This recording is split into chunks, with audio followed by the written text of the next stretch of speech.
Na États-Unis d'Amérique, précisément la État à Floride, il y a des caméras comme yango er moko to tchaka ba caméra surveillance na ba porte na biso to ndengi des crocodiles ba yeko beta porte ndaka batu koko mudeko fungula te ata en cas surveillance des crocodiles moko afandi moko atini mninga kede ko beta porte wana est-ce que ba crocodile oyo ba kanaki batu bayaki na bulu ya kolia kolondaku basa ne pesi batu mutu ko soit na Floride ya kosakana te partout bayi kolobela yango to kozongela yango awa na émission ya lelo.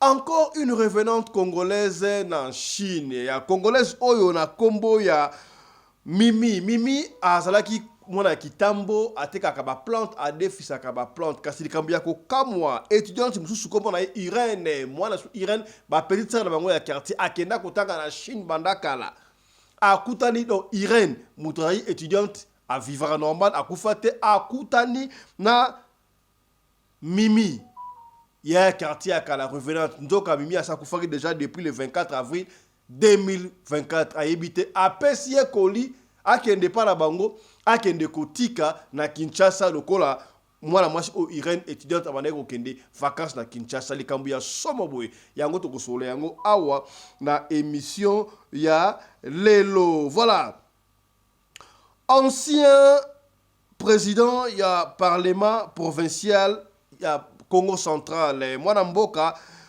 Jean-Claude Vouemba, il dénonce l'injustice sur l'affaire des nouveaux unités embauchées par la Direction Générale de Contrôle OCC. Unité à ce qu'il y a embauché, on a tracasserie impossible na niveau ya OCC, batu se penangote, toko soleango awa na émission ya lelo. Affaire Constant Mutamba, ça tire de partout. Est-ce que c'est vrai que Constant Mutamba a bengaki mwana ya procureur pour na asola papa asengela ebolimbisi? Est-ce que makambo ya détournement et c'est solo tout est le kuta Constant Mutamba abengaki mwana ya procureur to abenga mwana ya procureur te bokoyoka yango awa na émission ya lelo to bosandite to kozokela mingi makambo oyo ya crocodile oyo akeko beta porte ya ndaku ya batu somo to kosola yango na émission ya lelo.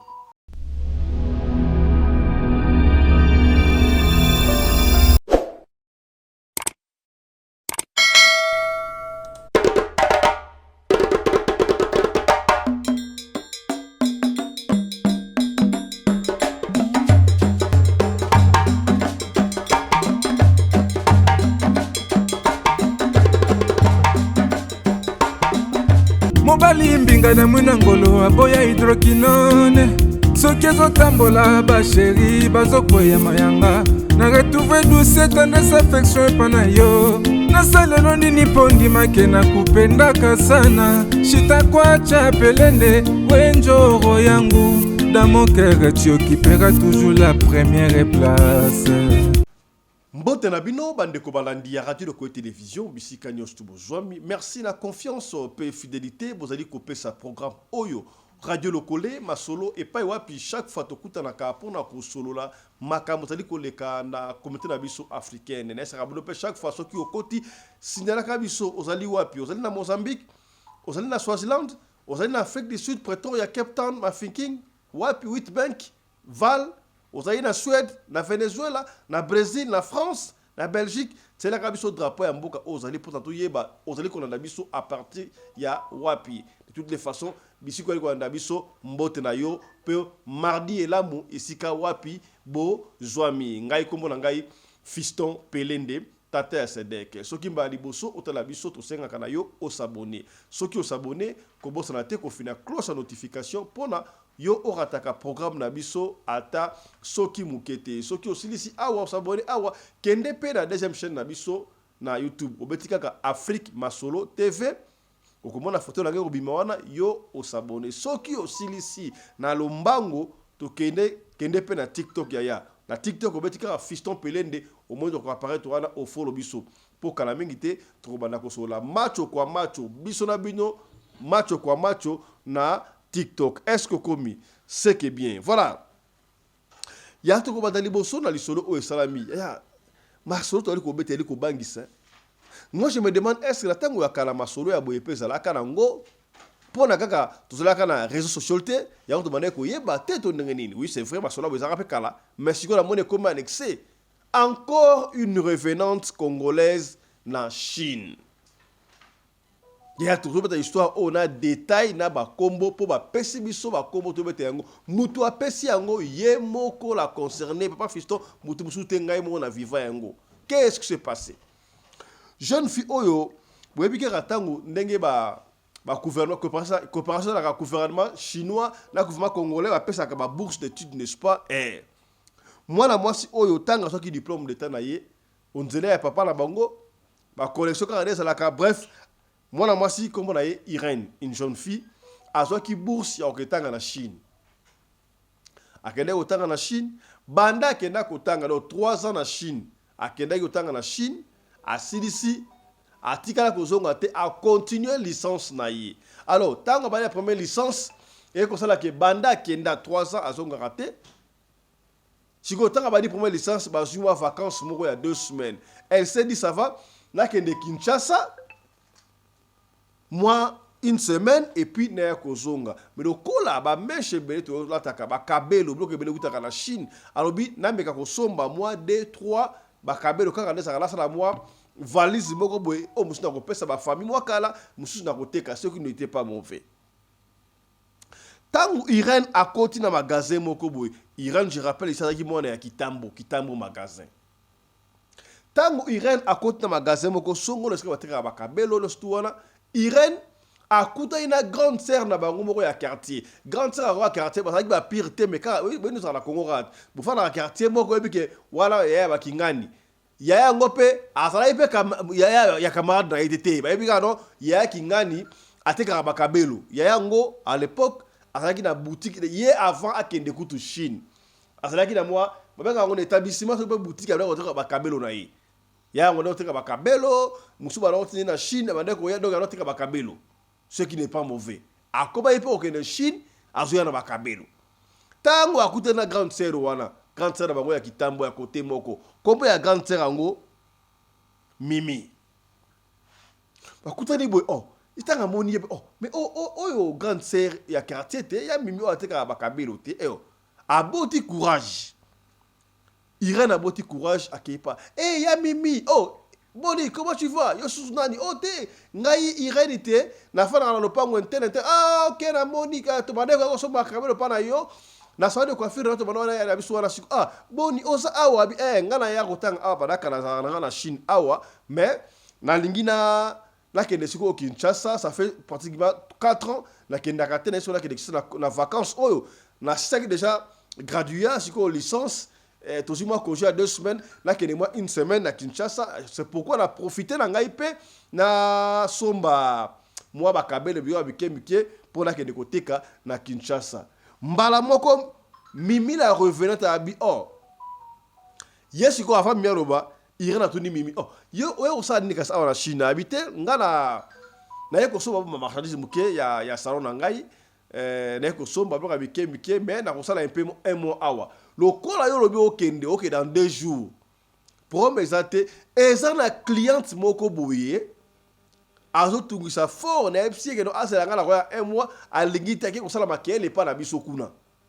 Comme ça na pesa yo kabelo na ye koli oyo okende o pesa ipa ya mama na biso na Kinshasa ya na Kitambo histoire vrai. O pesa pa na biso comme ça mama na biso abenga client oyo aya ko zoyango.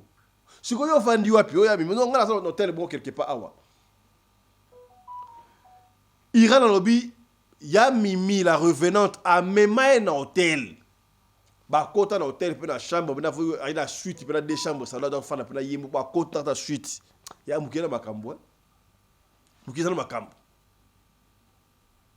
Comme il y a un quartier à côté ba ça pas café ba lambina semoul ba lié ba les mablog ba lié a évité makayabu balé makayabu na fufu ba libre très bien Alexis Montara ya ba beti masolo ya quartier ba beti masolo ya quartier ya kala ça va alors le cola après ça qui est moi colis AFC bo ça va ngala iba tracasserie les à l'aéroport na biso to pe la nzela peut-être na pesio surcharge oyo zaki na charge na auto sina bakilo na déjà comme ça zombongo ndambu obakisa soki excédent bakilo epesi yaya wana mimi abimisa $350 apesa Irène.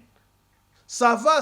Ah, le quoi na bien adresse ngala ko de kisaka après une semaine, le quoi ko sala un mois. Soki na ye na kozonga lisusu awa to ya kokuta. Ça va. Asali pe koli likolo ya koli atie numéro ya téléphone ya sœur oyo bana ko tungisa ye pour na kabelo na ye. Lobi na ngope allez. Irène a joué avion. Ça dit transit Canada à la Canada bref à comme l'aéroport ya Njili ba jouer na famille ba comme Canada ba sepeli bon avant de faire ça va la li jour de bosuna tongo Irène a aussi grande sœur na ye bon ya ba Mimi a sa kufa depuis le 24 avril 2024 année passée n'est-ce pas à sa kufa déjà ça fait déjà une année toi na moi ni na siko toi appelle en avril bon une année ngeba de kokayango Yaya, histoire Oyo, c'est un mois passé, très récente. L'autre, les trois, hein, sur les 4 sur le haut, il y a un mois passé, ça y est, les 15. Les 15 sur je crois les 24, voilà, parce qu'une année full. Mbalamoko, parce que il y a personne qui est sur adresse.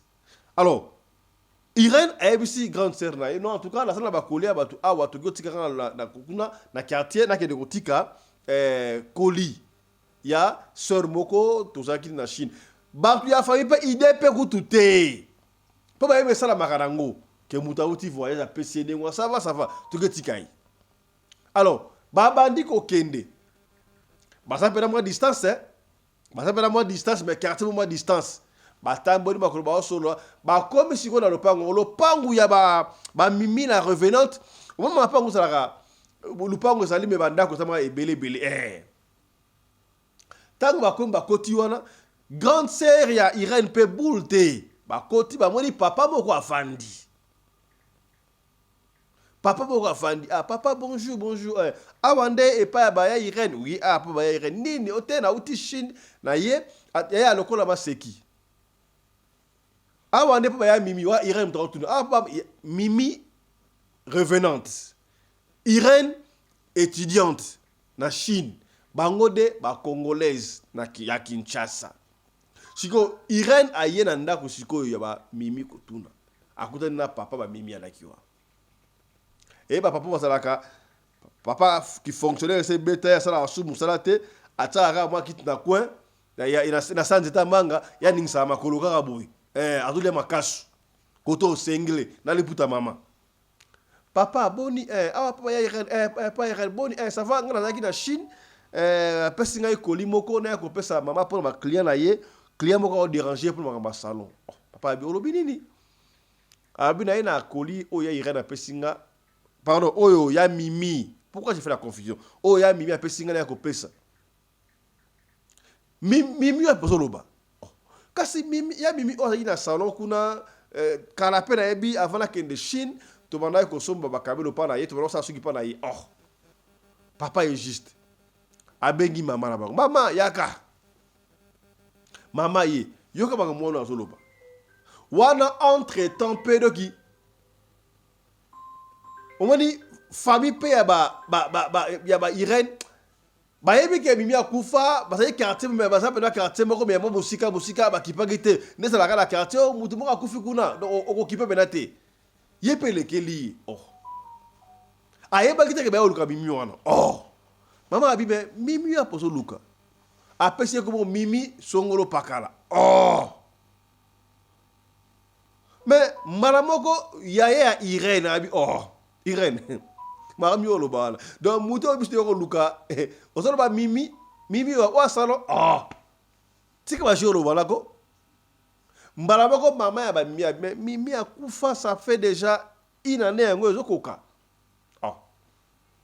siko yede ko Mimi ya bino zoloba Mimi songolo pakala ozona photo na ye photo ezate abi ngala kutana ya Mimi ozaki na salon boye bien sto na apesi ngai koli ayebisi ngai boye eza na cliente moko boye ya kabelo na ye azoko tungisa ye akosakana te bale kotungisa ye lokola ye azala Chine aye kosoba marchandise akosala 1 mois nga lokola na okende na mema yango alingaki ye moko ya nango mais lokola nga na zoya era po client na tungisi trop mama abi Irène asakufa déjà et pesi Mimi Mimi asakufa déjà et pesi Irène chair de poule akosakana te asiakufa mais basi comme koloa mais trop bien kana ko benga numéro oyo oui c'est vrai fi moko boye abana ko ya kotungisa pona il paraît apesa ka mbongo ya kabelo avance il fallait qui Mimi apesa ya kabelo et ya kosala ki Mimi abimaki accident ya moto akufi bon kaka ndesalaka totunaki bongo na matanga na batunaka nani asala nyonga mowei ayebisa biso to mowei asala nyongo na ye esalaka ke Mimi wana yaka te mais ayaka koya après na bafamille na bango bandimaki ke non en tout cas mbongo ya kabelo napesa kabelo e consort de stuana mais apesa yenga te bo lokola kufi na ye likambu te toyebi te soki ayimaka se ya motema tobenga na numéro yango papa Fiston babenga numéro zaki na kola koli mutu andima yo kingani ça va est-ce ko ya mutu yango kolo koli na ofanda na babenga ngoni na kota bongolo voilà kota bongolo longwana bongolo ayati na kitambo epa ya ba Mimi yo mutu yaka awa tema kama kabelo ça va oh tala oh numéro na yo tala koli oyo Mimi atindeli yo yango yo Mimi o wapi mi asakufa babeti lisolo aligabo ya tenga makambo wana alinga te non atindeli yo esa mabeti tana ndenge ya mabete yo seki bana ko la kabelo zo yango kende ba pesa e koli wana akenda nango para bango siko Irène esala ye chair de poule ko sakala te bazonga alala te ava bazonga papa ya ba Mimi a calmé Irène essayer non mwana kobanga te peut-être kolo kabelo oyo mutu apesa ki mbongo na ye abandaki ko yima yango wana esika mwana azali apima kimia te biso zo ba mikolo esala makanango a utiliser kaka yo tremplin lokola yi mwana quartier oyeba ki payer yo yeba ki te akufaki yango a utiliser yo ko pesa comme ça yi apema na kimia makambango ezalaka tango asali pe une semaine na ye Irène ateki bakabe na yemso a deux fils asali akosala Irène azonga na Chine tango azonga na Chine eloko ya liboso akei na hotel wana akende koluka esika Mimi azali akenda luka hotel wana koma na hotel wana luka hotel wana emonana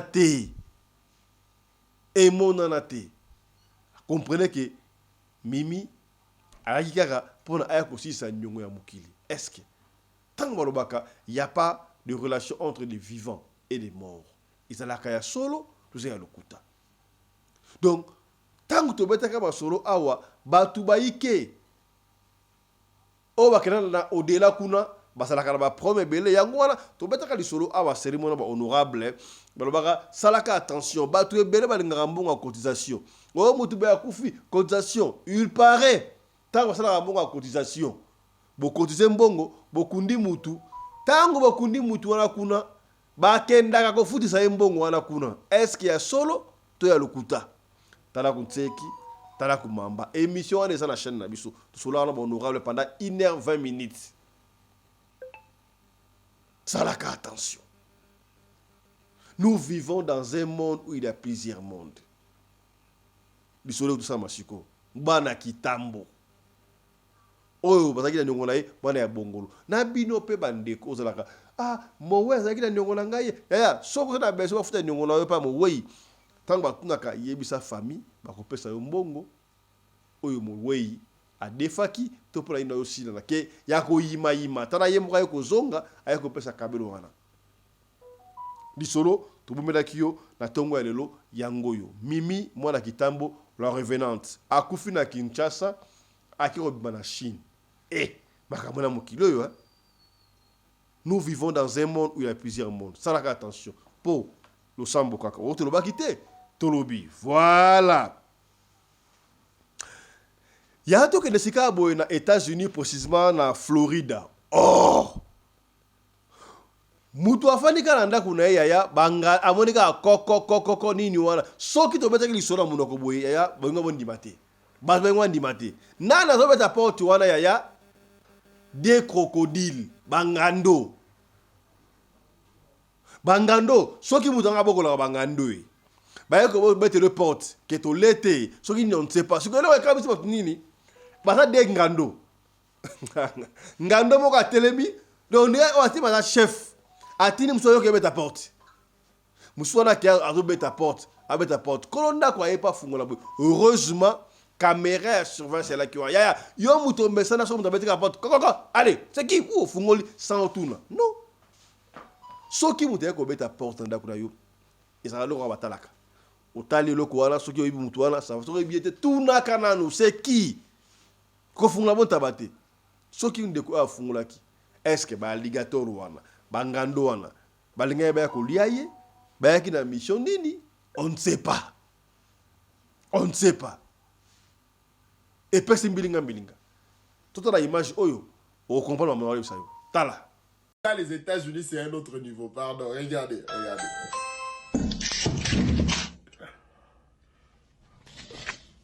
Bon, tu es peut-être en train de regarder, mais tu ne comprends pas. Là, on voit bien sur cette vidéo, sur cet extrait, 2 crocodiles sont venus sonner à la porte de quelqu'un dans l'état de Florida State, ici aux États-Unis. Ils sont venus sonner à la porte de quelqu'un. D'abord, comment ils ont su qu'il y a des gens qui habitent là-bas? Ils ont quitté l'eau, hein, je sais pas, marécage, tout ça. La rivière, ils sont venus jusqu'à la porte de la maison de quelqu'un pour sonner. Et puis, moi, celui qui me fait le plus peur, ce n'est pas celui qui est devant qui a sonné à la porte. Non, c'est celui qui est derrière. C'est lui, les commanditaires. C'est lui qui est resté là. Ils ont dit quoi? Ils vont ouvrir ou pas? Voilà, imagine, tu viens ouvrir, tu te retrouves face à des crocodiles. Et ils te bouffent à domicile. Ils viennent te bouffer à domicile. S'il n'y avait pas la caméra, si on n'avait pas filmé, personne n'aurait cru à cette histoire. Alors que c'est vrai, les États-Unis, c'est vrai. Na RDC, ancien président de l'Assemblée provinciale de Congo central, Mwanamboka, Jean-Claude Mvouemba dénonce l'injustice sur l'affaire des nouvelles unités embauchées par la direction générale de l'Office congolais de contrôle au Congo central. Donc, Office congolais de contrôle, OCC, Congo central, engagé qui unité niveau ya mafia, niveau ya injustice. Niveau à la kuna, on ne sait pas. Quel genre d'injustice, quel genre de mafia, nous on ne sait pas. Écoutons ensemble l'ancien président de l'Assemblée provinciale, Yaba Congo, Jean-Claude Mvouemba. Tolanda. Je ne pouvais rester insensible aux cris d'alerte et d'alarme qui me sont parvenus, que ce soit par WhatsApp, par mail, par tous ces réseaux sociaux. Comme quoi qu'il y a une injustice flagrante et grave qui se passe dans la province du Congo central. Il y a quelques semaines, il y a quelques mois, c'était la même chose avec la SNEL, qui a embauché de nouvelles unités en attribuant que 3% aux résidents de la province du Congo central. Cette fois-ci, c'est pareil par rapport à l'OCC. Comment voulez-vous que nous pouvons accepter cela? Il y a plus de centaines de nouvelles unités, mais on ne retrouve que 10% des résidents de la province du Congo central. C'est pour cela que j'ai lancé la ligne pour dire que nous ne pouvons pas continuer ainsi, parce que les ressources, le sang des Congolaises et des Congolais doivent être équitables. Bon, j'entends dire que Jean-Claude Mvouemba tribaliste par rapport à quoi? En lisant très bien ma première déclaration, je parle bien des résidents habitants dans la province du Congo central. Je ne parle pas spécialement des Né-Congo. D'ailleurs, les gens ont la mémoire courte. Vous vous souvenez de ce qui est arrivé avec l'honorable Longia Congo Nemwandasemi, d'heureuse mémoire paix à lui, dans son mongolois natal. Lui, il voulait à 100% des Né-Congo qui puissent intégrer les nouvelles unités. Moi, je lui ai dit non, ce n'est pas possible. Il faudrait au moins 60% des résidents Parce que je parlais bien des résidents. Je ne parlais pas du né Congo. Alors vous voulez exagérer, dire que soi-disant, comme quoi que Voimba tribalisme, il n'y a rien de tribalisme dès lors qu'il y a un fait, qui est un fait qui peut aggraver, parce que le peuple du Congo n'acceptera pas cela et il risquerait même qu'une violence inconnue puisse être décrétée par là. C'est de ça que j'ai lancé la ligne et que si les responsables puis voir ça, il n'y a aucun problème. Affaire Constant Moutamba est commis cause à tournure. Constant Moutamba a commis à la une. Constant Moutamba a battu belé bataki espoir panaye, jeune garçon, il y a moins de 40 ans, oyo bataki na gouvernement. Tout compte dans détail walate, tango ya ki to monnaie comment est-ce qu'il avait secoué l'appareil judiciaire à Mboka Nabisolo. Quand la tata Bokonti Mboka, alors qui notre justice est malade, il y a des médecins qu'il fallait pour la consommer yango. Aye a secoué qui tout le monde avait applaudi. Il y a un retour en pression des gars qui, entre parenthèses, tout le monde a commencé que la police scientifique qui il paraît un poissonnat qui est à quelqu'un qui n'a pas Cuba qu'on soit besoin. Banda Constant Moutamba ou ta Cuba ya ba ka pesa mbilinga mbilinga. Est-ce que à côté de la clique wala parce que là baki baso lingana ko na côté la clique la bango ya ko fanda kana gombe ya ko somba ka banda ngana boy yango basalinga makambo ono. Est-ce que tango azonga ki abangaki yango andimaki ko joindre bango na ndenge bango to ndenge nini. On a vu comment est-ce que et moi des accords entre yé na bazouzi, n'est-ce pas? Tout l'autre de la mouki, tu koyoka Constant Moutamba ba détourner bandi. Oh ba détourner boy. Est-ce que et ça qui moyen oyo ba piège qui pour na ba bimisa mutakala na yeli banda to ne pesa ngai mutu ko soya ko sakalate ba détournement jusque là montant oyo mais que le va pour Constant Moutamba 51 millions. Papa fiston lobini $51,000. Dans le 51 millions. Yo sommes na Congo na régime au ba détourner ba 1000. Nous avons 1000 té. Régime au ba na millions. Et puis 1 million tiens, et ben on a à partir de 15 mata. Na régime oyo. Na yebi to suka ndengeni. Siko Constant Moutamba na ko boya ko banga na yebite audio moko ebimi. Balobi la carte kuna na tangi yango Constant Moutamba bengi mwana ya procureur général pour na yebite asengela pardon pa papa to asola papa parce que Constant Moutamba pareil mo to benga procureur général azo ko soyete yango à l'équipe à mwana na yi. Procureur général, est-ce que c'est vrai que notre justice est instrumentalisée? Qu'est-ce qui se passe dans la République démocratique du Congo? Jusqu'à quand notre génération est déjà sacrifiée? Jusqu'à quand justice est comme un système? Et puis, c'est un tout c'est seulement si, à moins que l'audio est attriqué, mais bis to kati yangote, tout ce qui est en Brit, n'est pas exclusivité à Radio Lokolé. Là, audio oyo, Constant Moutamba, namona, il y a procureur général. Suivez. Alors, moi, je t'appelle, hein, Manon. Oui. Allô, je suis en contact avec Teti. Oui. Je t'appelle pour un petit dossier. Tu vois, on a longuement parlé avec papa. Exact. Moi, je ne veux plus qu'on retombe dans des crises inutiles. C'est ça. Avec lui, ça va? Exact. Alors là, il y a une tentative pour que je lis ça sur les réseaux, hein, ça va dans tous les sens. Le PG a saisi l'Assemblée contre moi et tout, ça va? Ça va. Tu m'entends, hein? Je vous entends, excellent, je vous suis très bien. J'ai lu effectivement sur les réseaux, oui. Tu m'entends? Oui, je vous suis, Excellence. Je crois que je dis, tu es en train de lire ça sur les réseaux, man. Exact. J'ai vu sur les réseaux, oui. Voilà. Donc, essaye d'appeler papa. Dis-lui, si c'est faux, alors qu'il puisse démentir ça. Mais si c'est vrai, qu'il puisse se rétracter. Okay? Ce n'est pas le moment que lui et moi nous puissions encore entrer dans un cycle de conflit, tout ça. Ça va? Exact. C'est pas bon. Moi, je vous appelle, c'est pour éviter que... parce que les médias vont récupérer, tu vois, ça va aller dans tous les sens. Je ne veux plus, tu vois, on se connaît. Oui, on a parlé de ça, exact. Il y a eu ce qu'il y a eu. Ça fait beaucoup parler, et puis ça risque d'aller dans tous les sens, ça va être compliqué, monter, descendre, tu vois, ce ne serait pas une bonne chose. Ça ne sera pas bien, ça sera pas bien. Ok, ça va. En tout cas, merci Excellence pour l'appel. Je vais essayer de discuter avec le vieux comme ça. Je vais appeler. Vieux, on a déjà parlé, lui et moi. Hein? Et puis, comment les vieux ont dû saisir la DGM, ok?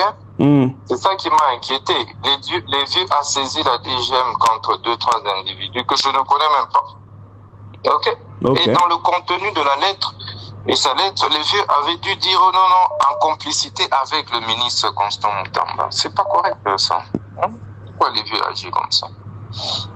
Hein? Non, comme tu as dit, comme vous avez dit, hein, c'est ton papa, c'est notre papa.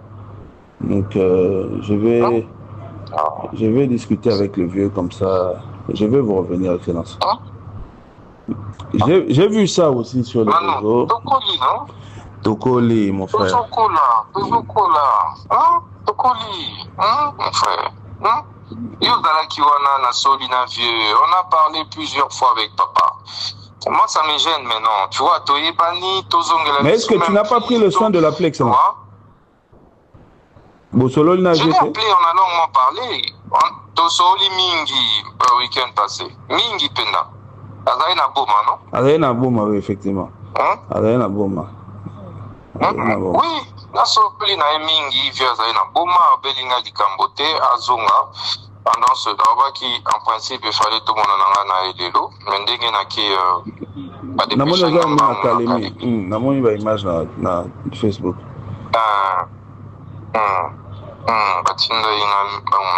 Donc, papa, ce qui est à Salina noté, Atika Bilo Kwana, ça va aller dans tous les sens parce que Ekosé n'a rien à me défendre. Tu comprends? C'est ça. Non, et au Tchaba Makelele. Alors, ce qui n'a rien à me défendre.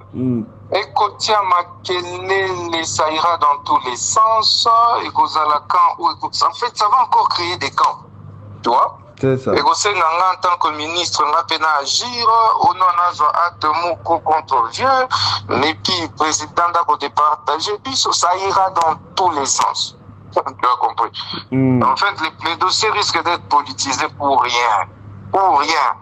Et ça va par rapport à la dossier, on a un réseau, on a tout ça. On n'en a pas besoin. Il n'y a pas de souci, mon frère. En tout cas, je vais vérifier comme ça.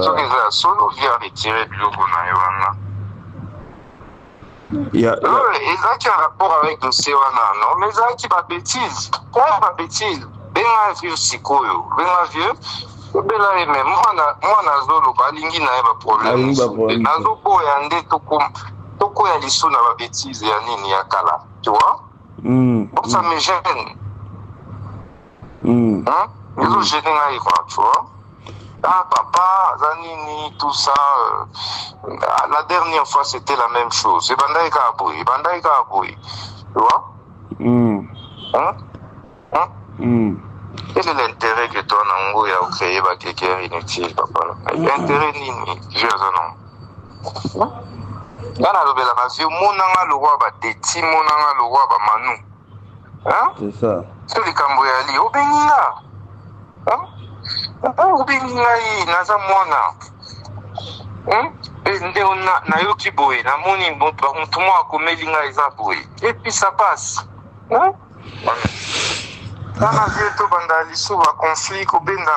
Est-ce que c'est normal? Non, c'est pas normal, mon frère. C'est pas normal. C'est pas normal. En tout cas, na Solana, papa, comme ça, na relancé dès que je discute avec le vieux. Na relancé. Mais moi, je pense que c'est ça. Je n'ai pas au Bengaï. Bon, peut-être n'ai pas Kepe Kalemi.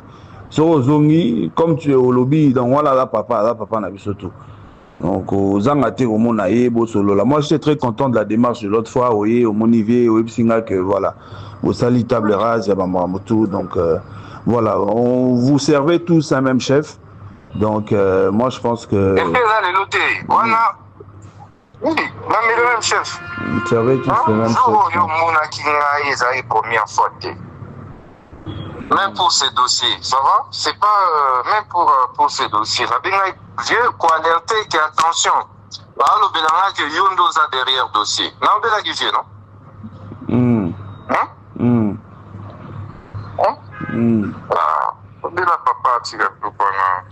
Il n'y a pas de souci. Au pays, ça a raison. Ceux qui ont vu à Tika, on a 2 jours, au monde a dit, tu comprends? Ça va me victimiser. Et ça ira dans tous les sens. Tu comprends? C'est ça. Parce qu'il y a une succession d'événements. Sur ce même dossier-là. C'est ça. Et Bakoulukaba Bandako Salir, papa n'a pas réseau, Tanakara, jeune, baza des coups contre Naï, Ozolanda, on n'a pas réseau, non? Oui. Tout le monde est derrière moi, on n'a pas réseau. Jeune, bazo télim. Alors, ça ira dans tous les sens. Tu vois? Et via Gobando Kanisa, Kengandi n'a pas tu as compris? Je vais à calmer le Gouana. Écoute, ma pousse au bâté. Ça va, Excellence. En tout cas, Narosa Lango. Lobana.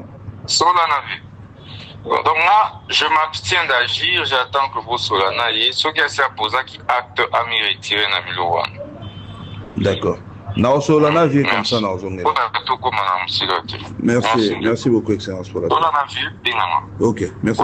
Je n'épouse aucun acte dans le vélo. Non, Yoko Lobate. Narosolana vient Narozongé. Merci, Excellence. Actualité du jour 1, affaire présumée détournement du ministre de la Justice. Le ministre Moutamba ne démissionnera pas. Pour l'instant, l'Assemblée nationale n'a pas levé ses immunités, mais a seulement autorisé son audition. Il ne s'agit pas des poursuites, a précisé l'honorable Meshak Mandefou.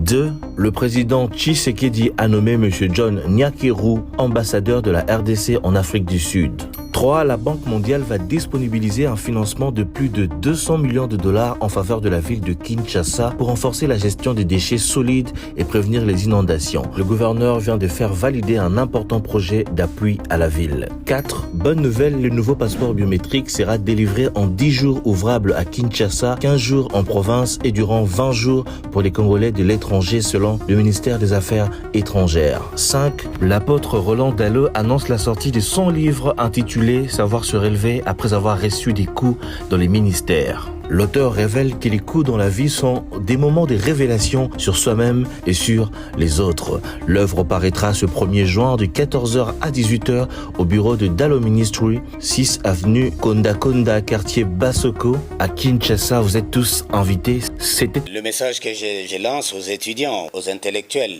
tous de notre pays, d'ici ou d'ailleurs à la diaspora, c'est de comprendre que le patriotisme, c'est une vertu. Nous sommes les enfants de cette patrie qu'on appelle la République démocratique du Congo. Nous avons l'obligation de l'aimer et nous avons par conséquent l'obligation de la défendre. Ça ne sert à rien de trahir. Si vous trahissez la mère patrie, vous serez apatride, vous serez des esclaves. Alors il faut choisir aujourd'hui. Accepter d'être esclaves des étrangers qui vont commander votre pays, qui vont vous détruire, ou faire le choix de rester compatriotes, de rester debout derrière votre armée pour dire non à la trahison, pour dire non à la complicité avec l'ennemi, pour dire non aux infiltrations, pour dire non aux sentiments. Voilà, je crois que c'est OK. Émission ya Tongo Elelo et Sili. Tokutani na 14h. Allez, portez-vous bien. Santé de fer à tous. Chap chap. Et tchara.